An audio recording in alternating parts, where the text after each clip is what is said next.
नमस्ते, मेरा नाम बलवीर सिंह जोशी है और मैं आज आपको एक छोटी सी कहानी सुनाने जा रहा हूँ। तो कृपया ध्यान से सुनें और अगर मेरी ये कहानी छोटी सी कहानी पसंद आएगी तो इसको लाइक, शेयर और सब्सक्राइब करना भी ना भूलेंगे मेरी चैनल को। तो चलिए स्टार्ट करते हैं। एक छोटी सी कहानी जो है मिट्ठू और कौवे की कहानी। तो इस कहानी में होता यह है कि सबसे पहले मिट्ठू उड़ते हुए कहीं जा रहा होता है। तभी उसको एक बहुत ही बड़ी सी आम की वृक्ष दिखाई देती है और उस आम के वृक्ष में बहुत ही अच्छे ताज़े मीठे आम फले रहते हैं जो कि पक चुके रहते हैं और उसका कलर थोड़ा पीला और लाल टाइप सा दिखता है, बहुत ही सुंदर। उसको देखते ही मिट्ठू के मुंह में पानी आ जाता है और मिट्ठू उसको खाना चाहता है, इसीलिए वो उड़ते हुए उस पेड़ के पास जाता है। तो जैसे ही मिट्ठू उड़ते हुए उस पेड़ के पास जाकर करीब पहुंचता है तो देखता है कि आम तो वाकई बहुत ही ज़्यादा स्वादिष्ट दिख रहे हैं।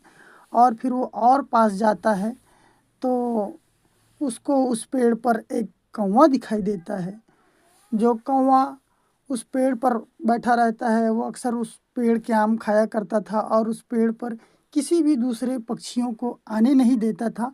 तो उसने मिट्ठू को देखा और मिट्ठू को देखकर उसने बड़े ही गुस्से भरे अंदाज में कहा, काँव काँव चले जाओ यहाँ से, काँव काँव यहाँ से चले जाओ, ये पेड़ मेरा है और इस पेड़ के ये ताज़े मीठे आम भी मेरे हैं। और ऐसा जोर से उसने कौवे ने मिट्ठू के ऊपर चिल्लाया, मिट्ठू को डांट दिया। फिर मिट्ठू बेचारा क्या करता, कौवा से डर कर वो वहाँ से दूर जाने लगा। लेकिन उसके मन में वो आम खाने की इच्छा बरकरार थी, वो आम खाना चाहता था। आम खाने की इच्छा और प्रबल हो रही थी क्योंकि वो आम बहुत ही सुंदर, मीठे, रसीले दिखाई दे रहे थे। तो मिट्ठू सोच में पड़ गया कि मुझे आम खाना है लेकिन इस कौवे की वजह से मैं आम नहीं खा पा रहा हूँ। तो आखिर ऐसा क्या किया जाए जिससे मुझे आम खाने को मिल जाए। तभी अचानक रास्ते पर उसको एक पेड़ के नीचे एक लाल कलर का गुब्बारा दिखाई दिया। और गुब्बारा दिखाई दिया तो मिट्ठू के दिमाग में एक बहुत ही अच्छा आइडिया आ गया और मिट्ठू ने उस बलून को, उस गुब्बारे को बहुत ही सावधानीपूर्वक उठाया और उसको बड़े ही सावधानी से उस पेड़ के पास ले गए, उस आम के पेड़ के पास जहाँ पर कौवा बैठा हुआ था। और बड़े ही सावधानी से वो कौवे के पीछे जाकर, इस तरह कि कौवे को पता ना चले, और कौवे के पीछे ले जाकर उस बलून को जोर से फोड़ दिया। इससे कौवा बहुत ज़ोर से डर गया, बहुत तेज़ की आवाज़ आई बलून के फूटने से, गुब्बारे के फूटने से बहुत तेज़ आवाज़ आई। और फिर कौवा बहुत ज़ोर से डर गया, उस पेड़ से नीचे गिर गया डर के मारे। और फिर वो मुड़ कर पीछे भी नहीं देखा और बहुत तेज़ी से उड़ते हुए उस पेड़ से बहुत दूर चला गया। क्यों?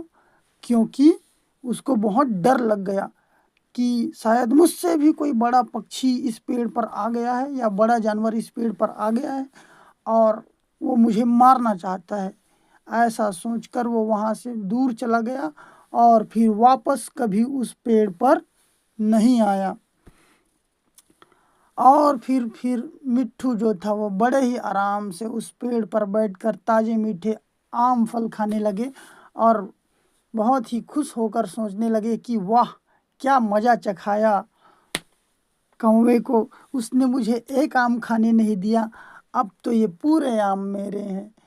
तो दोस्तों, ये कहानी यहीं पर समाप्त होती है और इस कहानी की ये शिक्षा है कि हमेशा ताकतवर ही नहीं जीतता, आदमी को दिमाग से काम लेना चाहिए। दिमाग से, शांति से सोचने वाला व्यक्ति जीवन में सफलता हासिल करता है। हमको थोड़ा धैर्य और थोड़ा दिमाग लगा के काम करना चाहिए, थोड़ा पेशेंस रखना चाहिए, जल्दीबाजी में कोई फ़ैसला नहीं लेना चाहिए।